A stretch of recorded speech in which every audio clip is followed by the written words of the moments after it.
Hello friends, my name is Arpita Majumdar and I am back for you with a new chapter, microprocessor and memory concepts. So first of all, we would learn what is a microprocessor. Microprocessor कोई बहुत बड़ी चीज़ नहीं है. It is just a you can say a chip in which all the components of a CPU is inbuilt with the technology metal oxide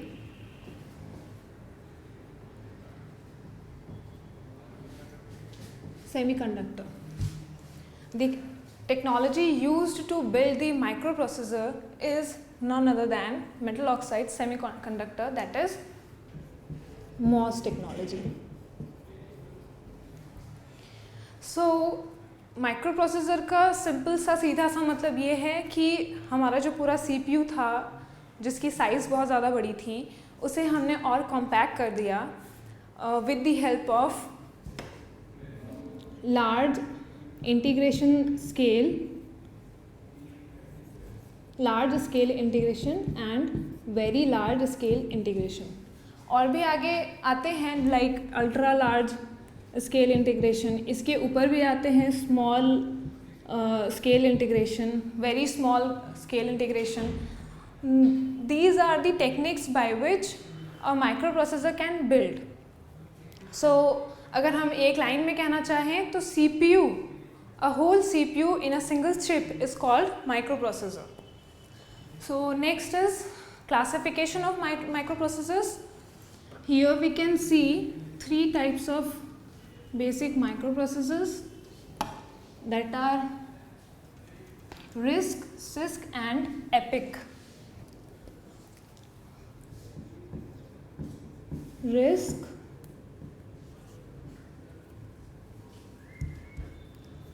CISC and EPIC.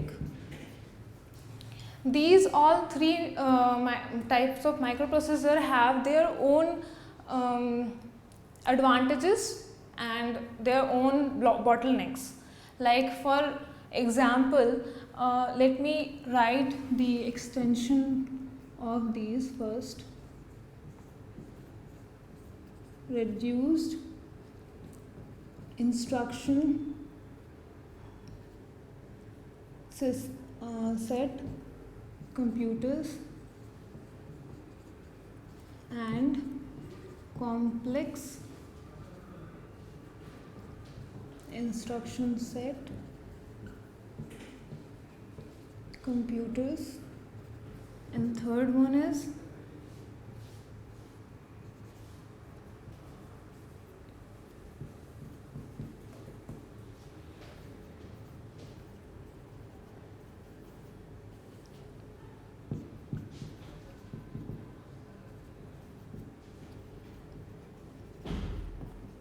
so what is the benefit of RISC? RISC has less instruction set. Instruction set क्या होता है? पहले तो ये जानिए. Instruction set किसी particular microprocessor का वो सेट होता है जिसमें कि हम डिफाइन करते हैं कि कितने नंबर ऑफ इंस्ट्रक्शंस एक पर्टिकुलर माइक्रोप्रोसेसर परफॉर्म कर सकता है.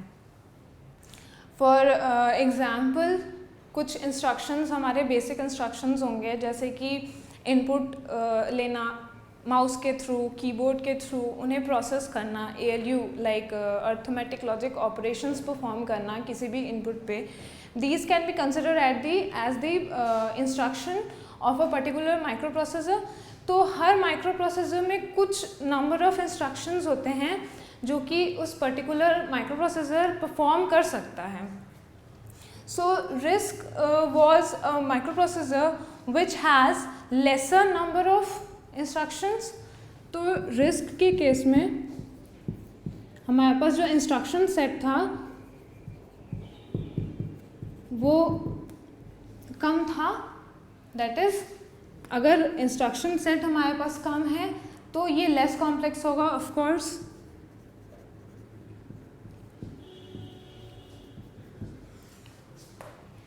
तो हमारा रिस्क माइक्रो प्रोसेसर जो था उसमें इंस्ट्रक्शंस हमारे कम थे और ये कॉम्प्लेक्सिटी इसकी कम थी, that is implementation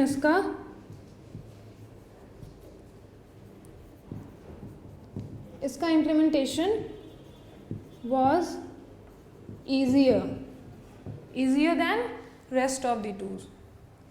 Now second is CISC. of course समझ में आ रहा है, कॉम्प्लेक्स इंस्ट्रक्शन सेट कंप्यूटर. इसका जो इंस्ट्रक्शन सेट था it was comparatively more complex और हमारा जो इंस्ट्रक्शन सेट था वो लार्ज था and complex as well. Now in the case of CISC microprocessors हम क्या करते थे, प्रोसेस करने के पहले जो हमारा प्रोग्राम, लेट अस से ये हमारा प्रोग्राम है, ये हमारा माइक्रो प्रोसेसर है और हम यहाँ पे प्रोग्राम को एग्जीक्यूट करा रहे हैं. तो हम यहाँ पे प्रोसेस करने के पहले हम एक कॉम्पैक्शन बनाते थे किसी भी प्रोग्राम का. हम प्रोग्राम की साइज़ को छोटा करते थे इसमें, ताकि हमारा जो मेमोरी साइकिल है वो कम से कम कंज्यूम करे माइक्रो प्रोसेसर. दैट मीन्स यहाँ पे लेस मेमोरी साइकिल कंज्यूम्ड. तो इसका हमें रिज़ल्ट क्या मिला, क्योंकि कॉम्प्लेक्स इंस्ट्रक्शन सेट थे तो हमारा जो इंस्ट्रक्शन का जो एक डोमेन था वो बड़ा था. हमारे पास हर इंस्ट्रक्शन, हर टास्क के लिए अपना अलग इंस्ट्रक्शन था. तो हमने यहाँ पे इसको कॉम्पैक्ट करने के लिए क्या किया, प्रोग्राम की साइज़ को एग्जीक्यूशन के पहले कॉम्पैक्ट किया, घटा दिया एंड देन हम लोगों ने इसको एग्जीक्यूट कराया. तो इससे फ़ायदा ये हुआ कि मेमोरी साइकिल जो कंज्यूम कर रहा है प्रोग्राम वो कम हो गया. ऑफ कोर्स अगर हम प्रोग्राम के साइज़ को रिड्यूस करेंगे तो हमारा मेमोरी साइकिल भी कम लगेगा. रिस्क के केस में क्या था कि हम प्रोग्राम के साइज़ को कॉम्पैक्ट नहीं कर रहे थे, कंप्रेस नहीं कर रहे थे. तो इनमें क्या था कि हमारा जो प्रोग्राम का साइज़ था वो कंपैरेटिवली लार्ज था.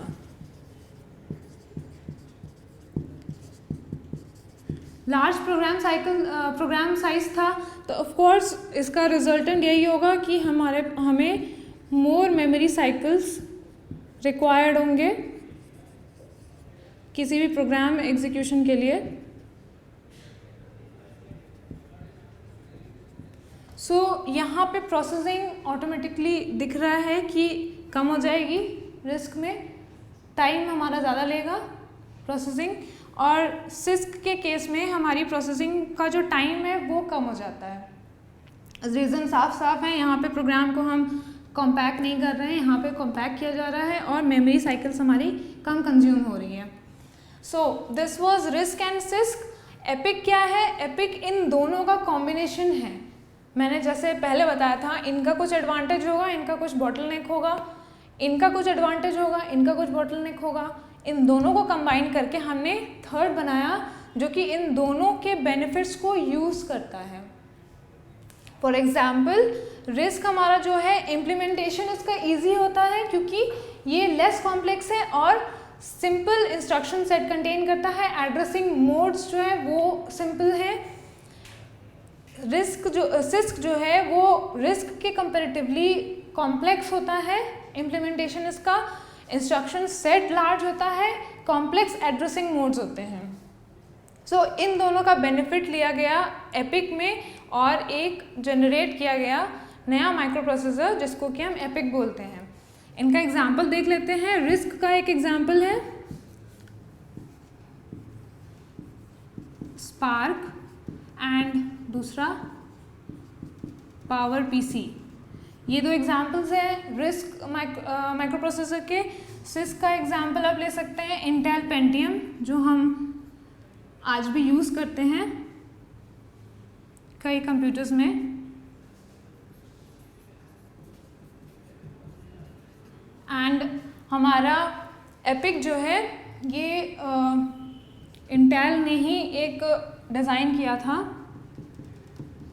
Intel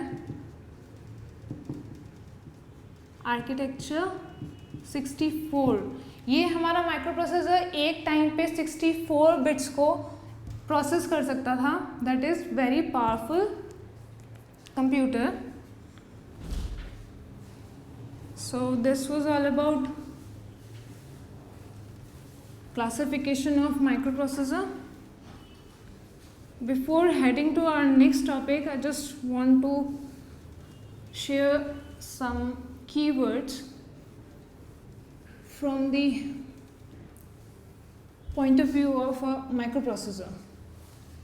For example, instruction set जो मैंने अभी थोड़ी देर पहले आपको समझाया। Second is word length, and third is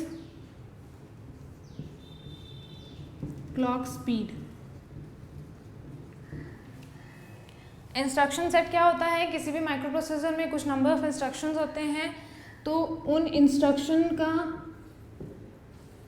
एक सेट हम बना लेते हैं जिसको कि हम instruction set of particular micro processor कहते हैं। वर्ड लेंथ क्या होता है? Word length is defined by the number of bits a processor can process at a time, at a instruction. किसी भी इंस्ट्रक्शन में हम जो लार्जर, सबसे ज़्यादा नंबर ऑफ बिट्स को हम प्रोसेस कर सकते हैं, उसको हम वर्ड लेंथ कहते हैं। फॉर एग्जांपल, हमारे पास 8 बिट के माइक्रो प्रोसेसर्स होते हैं, 16 बिट होते हैं। This is the word length. That means एक बार में ये 8 बिट के डेटा को प्रोसेस कर सकता है एट अ टाइम। किसी भी इंस्ट्रक्शन को एग्जीक्यूट करा रहे हैं तो उस इंस्ट्रक्शन में हम 8 बिट का डेटा इनबिल्ड कर सकते हैं। Third is clock speed. एक क्लॉक जनरेटर हम यूज़ करते हैं माइक्रो प्रोसेसर में। ये क्लॉक जनरेटर क्या करता है? ये एक इलेक्ट्रॉनिक डिवाइस है जो कि क्लॉक पल्स जनरेट करता है। आज हमारे पास जो माइक्रो प्रोसेसर्स हैं उनकी स्पीड ज़्यादातर मेगाहर्ट्ज़ में या गीगाहर्ट्ज़ के भी स्पीड के माइक्रो प्रोसेसर्स अवेलेबल हैं मार्केट में, और ये क्लॉक स्पीड डिफाइन करता है कि एक इंस्ट्रक्शन को एग्जीक्यूट कराने में कितना टाइम लगेगा। फॉर एग्जांपल, एक इंस्ट्रक्शन अगर 4 क्लॉक साइकिल में एग्जीक्यूट हो सकता है, तो ऑफ कोर्स एक जो माइक्रो प्रोसेसर होगा जिसका कि मेगाहर्ट्ज़ में स्पीड होगा और दूसरा माइक्रो प्रोसेसर जिसका गीगाहर्ट्ज़ में स्पीड होगा, ऑफ कोर्स जो मेगाहर्ट्ज़ का स्पीड का माइक्रो प्रोसेसर होगा वो ज़्यादा टाइम लेगा उसी इंस्ट्रक्शन को एग्जीक्यूट करने में in comparison to the microprocessor जिसका कि स्पीड गीगाहर्ट्ज़ में है। So this was all about the characteristics of a microprocessor. This was basically the characteristics of microprocessor.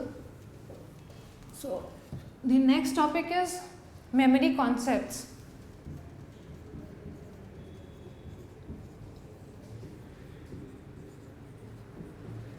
Memory concepts में क्या आता है? पहली बात तो मेमोरी होती क्या है, मेमोरी किस लिए यूज़ की जाती है, क्या ज़रूरत पड़ी मेमोरी की, ये सारे क्वेश्चंस का आंसर हम देखेंगे। मेमोरी सबसे पहले एक तरह का स्टोरेज डिवाइस होगा जो कि हमारे डेटा को इलेक्ट्रॉनिकली स्टोर करेगा कंप्यूटर के अंदर। सेकेंड थिंग, किस लिए ज़रूरत पड़ी? कई बार ऐसा होता है कि हमें कुछ इंस्ट्रक्शन एग्जीक्यूट कराने के लिए उससे रिलेटेड कुछ डेटा को स्टोर करके रखना पड़ता है और देन उसके बाद ही हम इसका एग्जीक्यूशन कर सकते हैं। इस डेटा के बिना इस इंस्ट्रक्शन का एग्जीक्यूशन ऑलमोस्ट इम्पॉसिबल होगा। उस केस में हम स्टोरेज डिवाइस का यूज़ करते हैं जिसको कि हम मेमोरी कहते हैं। थर्ड थिंग, ज़रूरत क्यों पड़ी? Of course that is clear with this diagram कि हमें कुछ डेटा की ज़रूरत है, कुछ इंस्ट्रक्शन की ज़रूरत है जिनको कि हमें कंप्यूटर में स्टोर करना है, उसके बाद ही हम उसको प्रोसेस कर सकते हैं। तो यहाँ पे इसकी ज़रूरत ये पड़ी। अब मेमोरीज हैं तो मेमोरी कई टाइप के हो सकते हैं। फॉर एग्ज़ाम्पल प्राइमरी मेमोरी,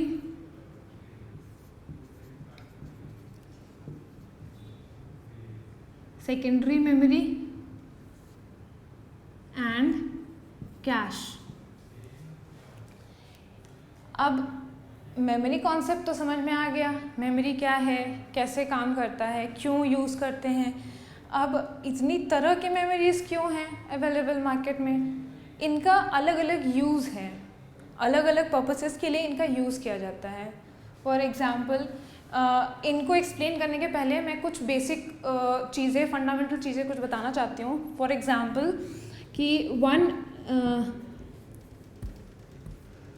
यहाँ पे जो सबसे छोटा यूनिट होता है किसी भी मेमोरी का, उसको हम बिट कहते हैं। Bit is the smallest unit of any memory device. So bit क्या होता है, यहाँ पे 1 bit equal to 4 nibble. Nibble is another unit of memory. आगे बढ़ते हैं, इसके बाद आता है बाइट। बाइट जो हमारा होगा वो 8 बिट्स के इक्विवेलेंट होगा। Then for the 1 KB, KB means kilobyte. 1 kilobyte equal to 1024 bits. Again MB, GB, MB stands for megabyte, GB stands for gigabyte, then TB terabyte, then petabyte, then exabyte, zettabyte and yottabyte. This stands for peta, this stands for exa, zetta and yotta. These are equivalent to the previous unit, 1000 previous unit. That means कि 1 MB जो है वो equivalent होगा 1024 KB के। Similarly 1 GB is equivalent to the 1024 MB and so on. So this was all about memory unit. Now what is primary memory? Primary memory क्या होती है? Primary memory is a memory which is the closest to the microprocessor. मतलब कि microprocessor इस primary memory को directly access करता है। जो भी एग्जीक्यूशंस हो रहे हैं प्राइमरी मेमोरी के अंदर, that will be stored in the जो भी एग्जीक्यूशन हमारे माइक्रो प्रोसेसर के अंदर हो रहे हैं, that will be stored in the primary memory. Primary memory के कई टाइप्स हो सकते हैं। फॉर एग्जाम्पल अभी जो बेसिक क्लासिफिकेशन होता है that is ROM and RAM, read only memory and random access memory. इन दोनों में डिफरेंस क्या है? रीड ओनली मेमोरी जैसे कि समझ में आ रहा है कि जो हमारा रोम होगा वो सिर्फ रीड, उसमें से सिर्फ हम रीड कर सकते हैं, कैन नॉट राइट। और हमारा जो रैंडम एक्सेस मेमोरी है, अगर हमारे पास ऐसी कोई मेमोरी है जिसको कि हम राइट नहीं कर सकते हैं, तो ऑफकोर्स हमें एक और मेमोरी की ज़रूरत पड़ेगी जिसको कि हम रीड भी कर सकें और राइट भी कर सकें, ताकि हमारा जो प्रोसेसिंग है म्यूपी का वो ना इंटरप्ट हो। तो उसके लिए हम रैम का यूज़ करते हैं। इसमें रीड एंड राइट दोनों किया जा सकता है। This is the reason why RAM is also called read write memory.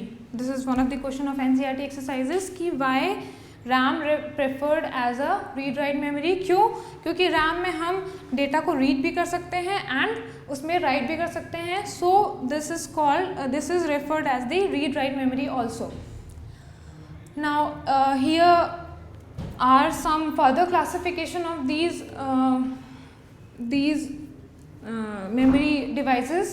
For example, DRAM and SRAM.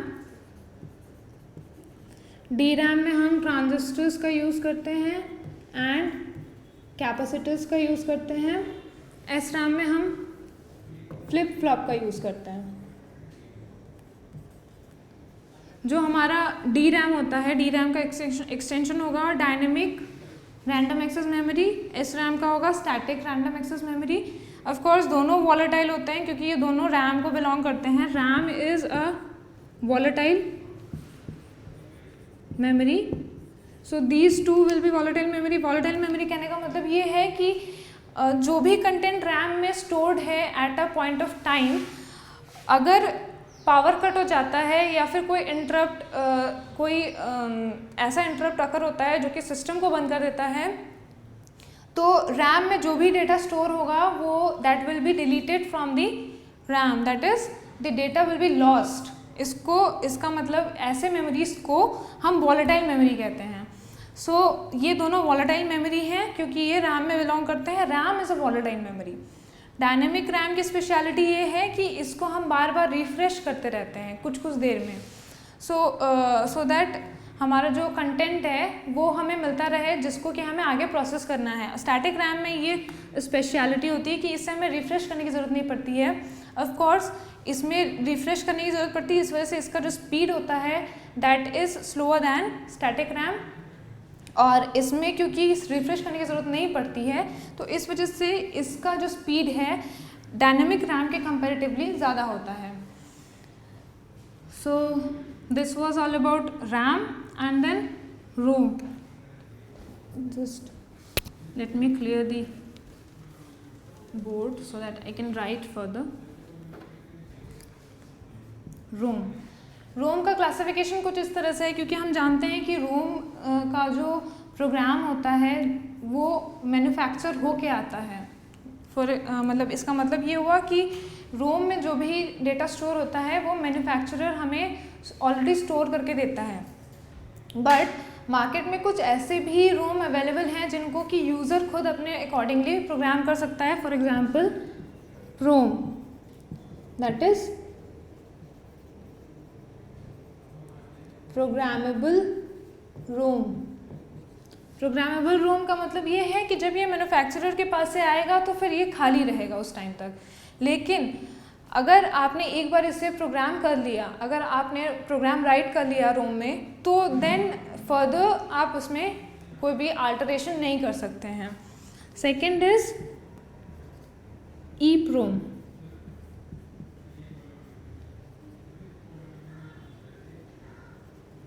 Erasable PROM, that is erasable programmable read only memory।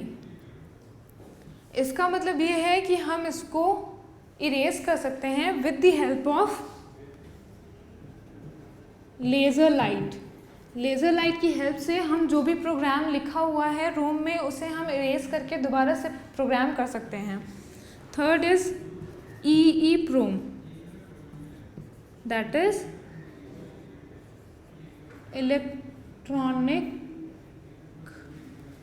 electronically EEPROM, electronically erasable programmable read only memory। साफ साफ पता चल रहा है नाम से ही कि यहाँ पे हम लेज़र लाइट का यूज़ करते थे इन द प्रीवियस केस, लेकिन यहाँ पे हम इलेक्ट्रॉनिकली नहीं, इलेक्ट्रिकली हम इसको इरेज कर सकते हैं जो भी डेटा है रोम के अंदर, एंड देन हम इसको रीप्रोग्राम कर सकते हैं। So that was the classification of Rome.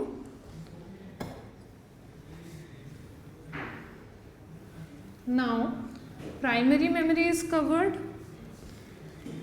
let us head towards our next topic, that is secondary memory।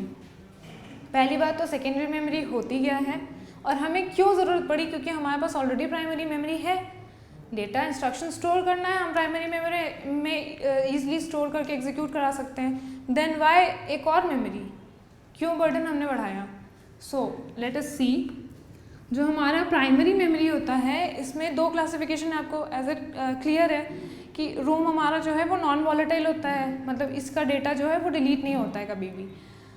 लेकिन हम रोम में हम राइट नहीं कर सकते हैं, क्योंकि ये राइटेबल नहीं होता है, ओनली रीडेबल होता है। सो हमें अगर कोई परमानेंट डेटा स्टोर करना है तो हम रैम में ऑफकोर्स स्टोर नहीं कर सकते क्योंकि ये वॉलेटाइल होता है, जैसे पावर कट होगी हमारा डेटा लॉस हो जाएगा। सो हमें किसी और एक डिवाइस की ज़रूरत पड़ी जिसमें कि हम अपना कुछ डेटा स्टोर कर सकें जिसको हम फर्दर फ्यूचर में यूज़ करें। सो सेकेंडरी मेमोरी का जो बर्थ हुआ उसका मेन रीज़न यही था कि it will be a storage that doesn't lose data। ऐसा स्टोरेज जो कि हमारा जिसमें हम डेटा स्टोर करें तो वो लॉस ना हो जाए, तो ऐसे डिवाइस की हमें ज़रूरत पड़ी। इसी वजह से हमने सेकेंडरी मेमोरी एक लगाई हमारे सिस्टम में जिसमें कि हम अपना वो डेटा स्टोर करते हैं जो हमें फर्दर फ्यूचर के लिए ज़रूरत पड़ी। एंड सेकेंडरी मेमोरी भी कई तरह के होते हैं। फॉर एग्जांपल मैग्नेटिक टेप्स या magnetic media, optical media and solid state. Magnetic में क्या है,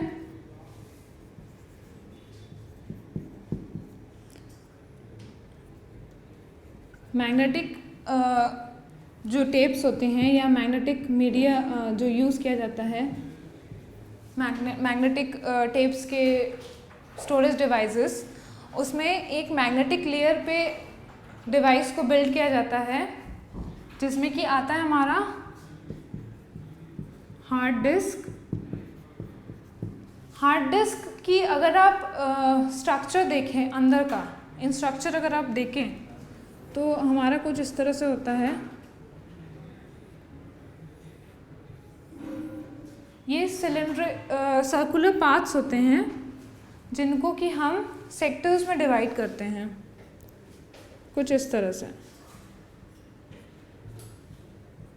यहाँ पे एक रीड राइट हेड होता है,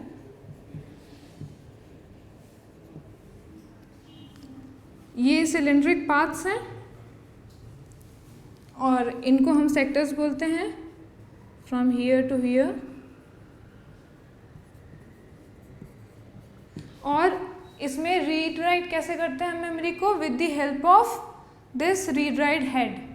जब हमें रीड करना होता है तो हम रीड करते हैं, जब हमें राइट करना होता है तो राइट करते हैं। इधर से नीचे से भी एक हेड होता है, मतलब ऊपर की तरफ एक हेड और नीचे की तरफ एक head. So this is the structure of hard disk. Next is optical devices. Optical memory devices में क्या है कि हम लेज़र्स का यूज़ करते हैं मेमोरी को रीड या राइट करने के लिए। इसके अंदर आता है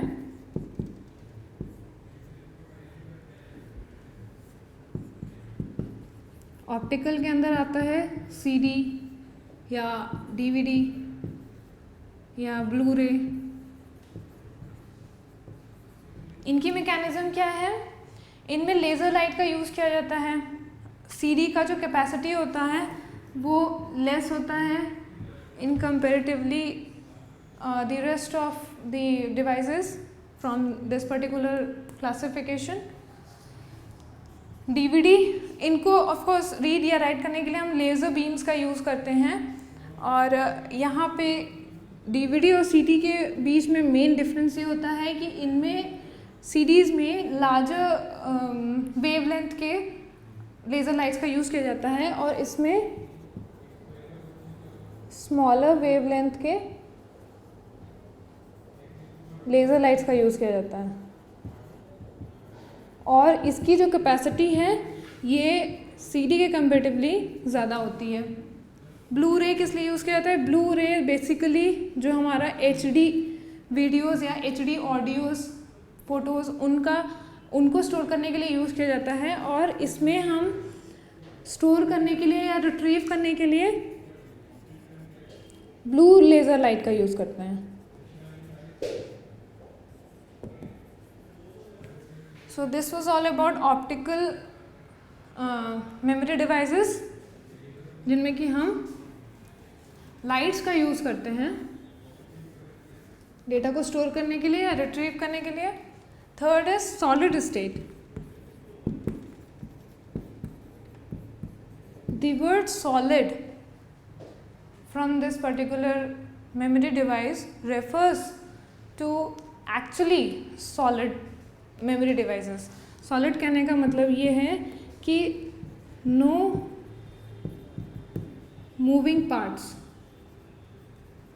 अब तक जितने भी डिवाइसेस मेमोरी डिवाइसेस आपने देखे, CD या मैग्नेटिक टेप्स या हार्ड डिस्क, फ्लॉपी डिस्क, उनमें क्या था कि एक हेड होगा, रीड राइट हेड, जिनकी हेल्प से हम इनमें डेटा रीड या राइट करते थे। वो हेड घूमता था या हमारा CD DVD घूमता है, उस हिसाब से हम मेमोरी रीड राइट करते हैं।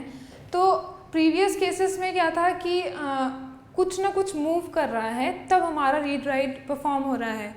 लेकिन सॉलिड स्टेट जो मेमोरी डिवाइसेस हैं, इनमें कोई भी मूविंग पार्ट्स नहीं होते हैं। इनमें सिंपली हम MOS टेक्नोलॉजी का यूज़ करते हैं और इलेक्ट्रॉनिक डिवाइसेस बनाते हैं।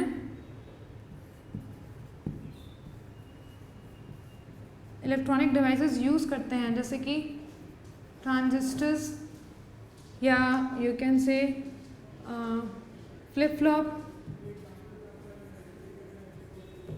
इस तरह के डिवाइसेस का हम यूज़ करते हैं जो कि नॉन मूविंग पार्ट्स में आता है। इसका एग्जांपल है हमारे पास जो बहुत फेमस है आजकल तो बहुत ज़्यादा कॉमन हो गया है, pen drives. Pen drives fall in the category solid state memory devices. So this was all about secondary memory. Now heading towards our next type of memory, cache. Cache क्या होता है? Cache nothing but a type of primary memory, or you can say RAM, a part of RAM. ये हमारा MUP है, ये हमारा RAM है, और you can say primary memory. अब इन दोनों के डिस्टेंस को और थोड़ा कम करने के लिए बीच में हमने एक और मेमोरी डाली जिसको कि हम कैश कहते हैं। कैश हमने क्यों यूज़ किया? जो बहुत ज़्यादा फ्रीक्वेंट डेटा होता है जिनको हम यूज़ करते हैं, जैसे कुछ हमारे सिस्टम सॉफ्टवेयर्स के कुछ प्रोसेसेस होंगे या इंस्ट्रक्शंस होंगे जिनको कि फ्रीक्वेंटली एग्जीक्यूट कराना होता है, उन्हें हम कैश में स्टोर करते हैं ताकि हमारा जो म्यूपी है उसको ये ज़्यादा से ज़्यादा जल्दी अवेलेबल हो सके। तो इस वजह से जो बहुत मोस्ट फ्रीक्वेंटली इंस्ट्रक्शन या डेटा होते थे उन्हें हम कैश में स्टोर करने लगे ताकि हमें प्राइमरी मेमोरी से इंटरेक्ट ना करना पड़े डायरेक्टली। अगर हमें कोई इंस्ट्रक्शन एग्जीक्यूट कराना है तो हमने कैश से उठाया और एग्जीक्यूट कर दिया। और क्योंकि कैश और म्यूपी की जो डिस्टेंस थी वो प्राइमरी मेमोरी के कंपैरेटिवली कम थी, तो इसीलिए हमारा जो म्यूपी का परफॉर्मेंस था वो और इन्हांस हो गया, क्योंकि म्यूपी हमारा जो है वो कम टाइम लेने लगा किसी भी इंस्ट्रक्शन को परफॉर्म करने के लिए। कैश के भी टाइप्स होते हैं। Cash can be classified into two types, that is L1 and L2।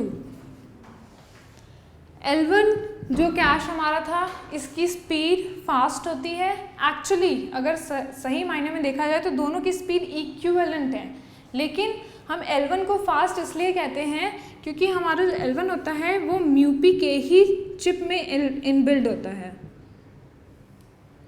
म्यूपी के ही चिप में इनबिल्ड होता है L1 कैश, और जो हमारा L2 कैश है वो मदरबोर्ड में इनबिल्ड होता है।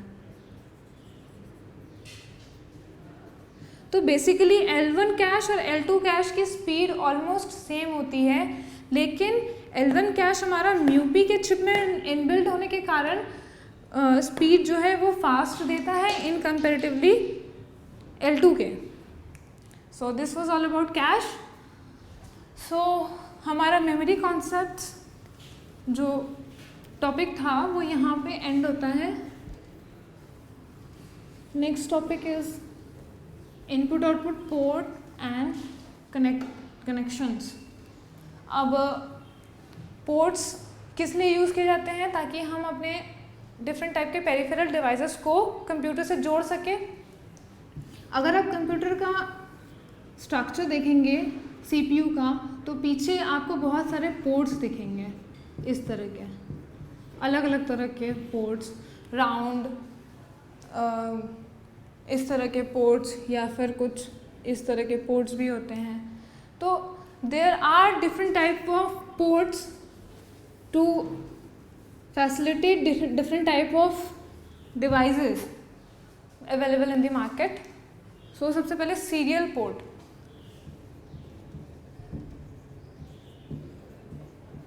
सीरियल पोर्ट क्या होता है?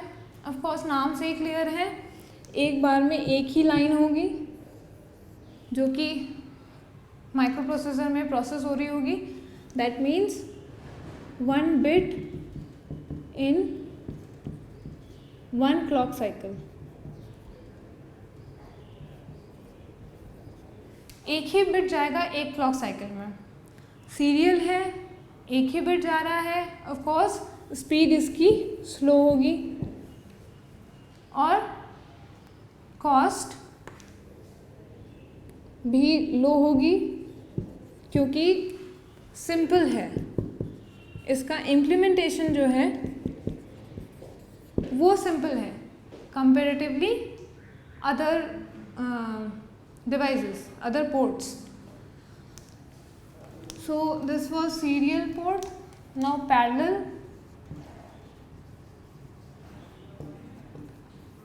Parallel ports process 8-bit in 1 clock cycle.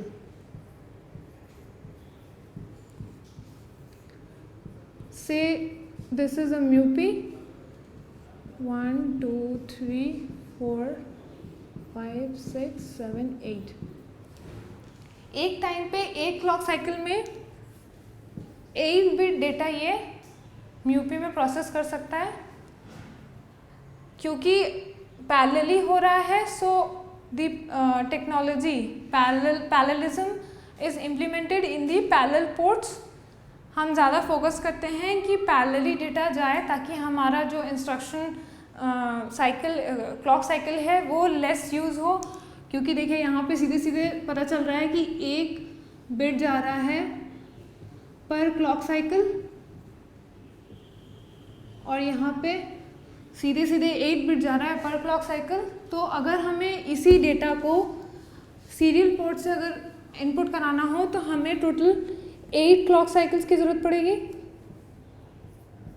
और यहाँ पे हम एक ही क्लॉक साइकिल में 8 बिट डेटा डाल रहे हैं। सो ऑफ कोर्स साफ साफ दिख रहा है कि स्पीड जो है वो बहुत ज़्यादा एब्रप्टली इंक्रीज हुआ पैरेलल पोर्ट्स के केस में। इनका हम यूज़ करते हैं सिस्टम में जो हमारे इनपुट डिवाइसेस हैं, आउटपुट डिवाइसेस हैं, उनको अटैच करने के लिए। फॉर एग्जांपल माउस, कीबोर्ड, इनको हम अटैच करने के लिए पैरेलल पोर्ट्स या सीरियल पोर्ट्स का यूज़ करते हैं। सीरियल पोर्ट्स ऑफ कोर्स अब तो ऑब्सोलीट हो गया है।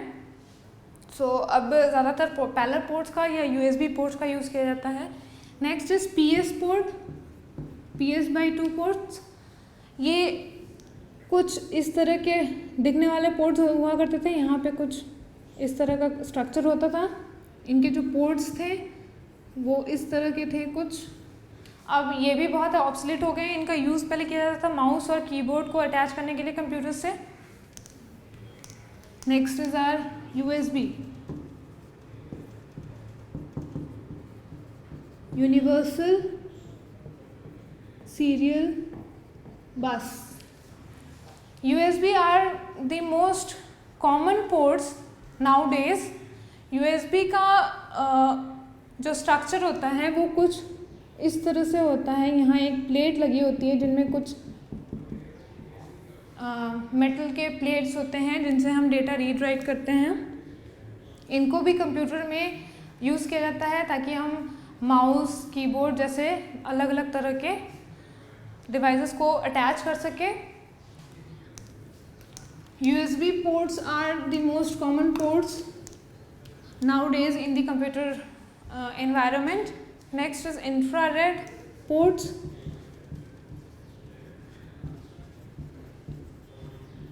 इंफ्रारेड पोर्ट्स जो होता है वो हमारा डेटा ट्रांसफ़र के लिए इंफ्रारेड वेव्स का यूज़ करता है। दैट इज़ इंफ्रारेड वेव्स जो हैं उनको मीडियम बना करके हम डेटा एक डिवाइस से दूसरे डिवाइस में ट्रांसफ़र करते हैं। पहले काफ़ी पहले यूज़ किया जाता था ये, अब भी यूज़ होता है कई कई जगहों पे। इस पर्टिकुलर पोर्ट का यूज़ करने के लिए हमें सेंडर और रिसीवर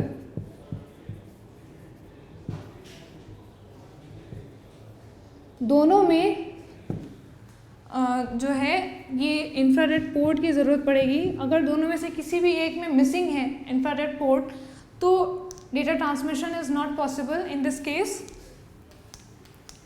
इसमें हम एक वर्चुअल लिंक स्टैब्लिश करते हैं इंफ्रारेड रेंजेस में। ये कुछ इस तरह का मीडियम स्टैब्लिश होता है जिसको कि हम इंफ्रारेड लिंक कहते हैं।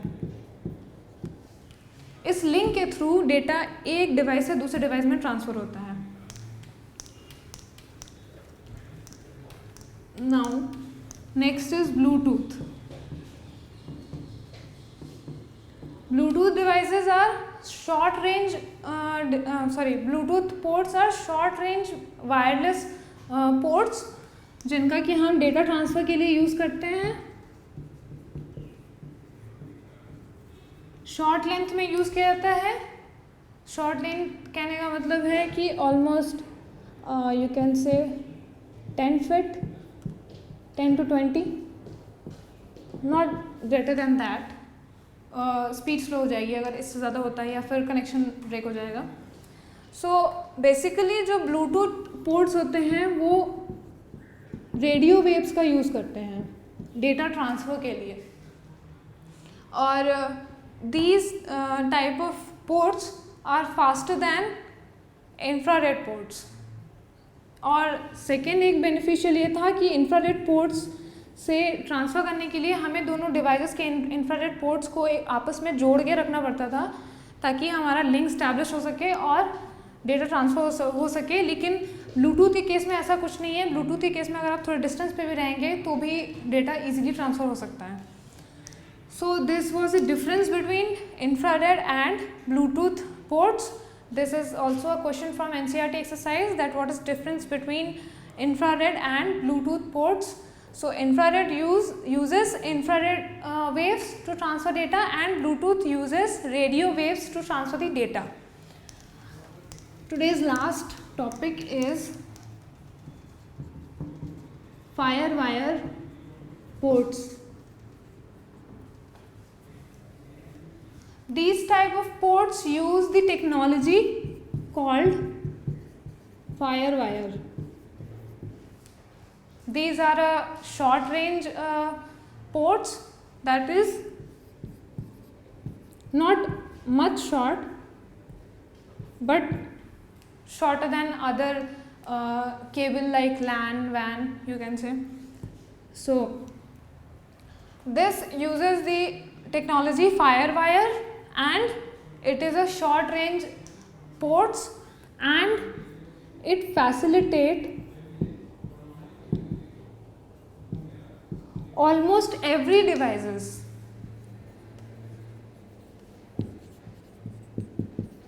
मैंने एवरी डिवाइसेस क्यों बोला? क्योंकि इसका जो पोर्ट होता है, port is common for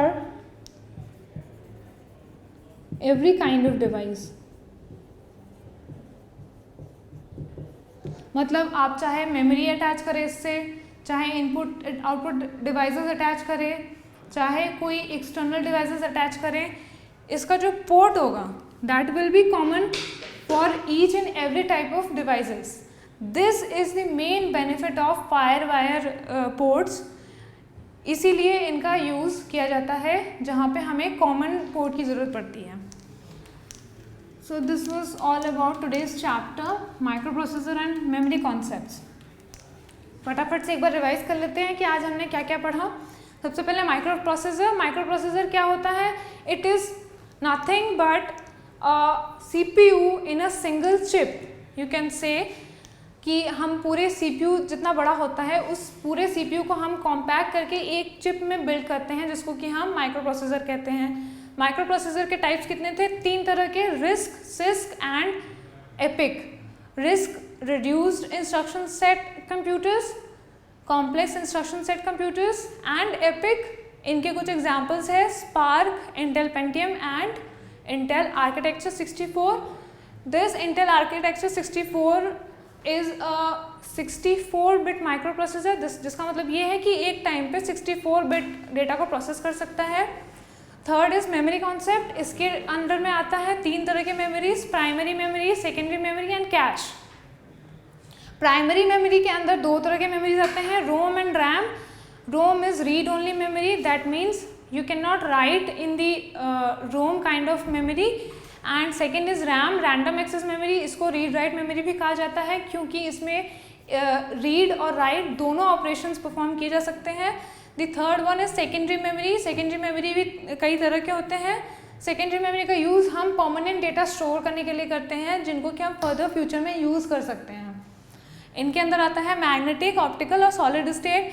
magnetic के अंडर में आता है हार्ड डिस्क, फ्लॉपी डिस्क, इस तरह की चीज़ें. उनमें सिलेंड्रिकल पार्ट्स होती हैं जिनको कि हम सेक्टर्स में डिवाइड करते हैं और रीड राइट हेड का यूज़ किया जाता है उसमें रीड या राइट करने के लिए. Second is optical. ऑप्टिकल में हम लेज़र बीम्स का यूज़ करते हैं रीड एंड राइट करने के लिए. इनके एग्जाम्पल्स हैं CD एंड DVD. CD में हम लार्ज वेवलेंथ के लेज़र लाइट्स का यूज़ करते हैं, DVD में स्मॉल लेंथ के वेवलेंथ के लेज़र लाइट्स का यूज़ करते हैं. Next is solid state. Solid state memory devices में कोई भी मूविंग पार्ट्स नहीं होते हैं. इसका एग्जांपल है pen drive. Next is our input output port and connections. हमें ज़रूरत पड़ती है कुछ पोर्ट्स की जिससे कि हम पेरिफेरल डिवाइसेस को कंप्यूटर से जोड़ सकें, तो हम इनपुट आउटपुट पोर्ट्स का यूज़ करते हैं. कई तरह के इनपुट आउटपुट पोर्ट्स अवेलेबल हैं मार्केट में, लाइक सीरियल पोर्ट्स जो कि जिनके एग्जांपल है com, that is communication ports, and RS232C. So serial ports में क्या होता है कि एक बिट ही हम प्रोसेस कर सकते हैं, ट्रांसफ़र कर सकते हैं फ्रॉम डिवाइस टू CPU और CPU to device in 1 clock cycle. मतलब एक बिट ही ट्रांसफ़र होगा 1 क्लॉक साइकिल में. पैरेलल पोर्ट्स में हम मैक्सिमम 8 बिट का ट्रांसफ़र कर सकते हैं 1 क्लॉक साइकिल में. Next is PS2. ये राउंड शेप के पोर्ट्स हुआ करते थे जो पहले यूज़ होता था हमारे माउस और कीबोर्ड को सिस्टम से अटैच करने के लिए. USB stands for universal serial बस. This is the most common port used in nowadays for the connection between computer and peripherals. Infrared ports are used to connect two devices. Infrared ports uses infrared waves to transfer data. Next is Bluetooth. Bluetooth ports use radio waves to transfer the data between two devices. These ports are short range ports, that is the range of a Bluetooth port will be 10 feet to 20 feet. And FireWire are the ports which uses the technology FireWire, and FireWire ports facilitate almost every type of devices with the facility that it provides common ports for almost every device.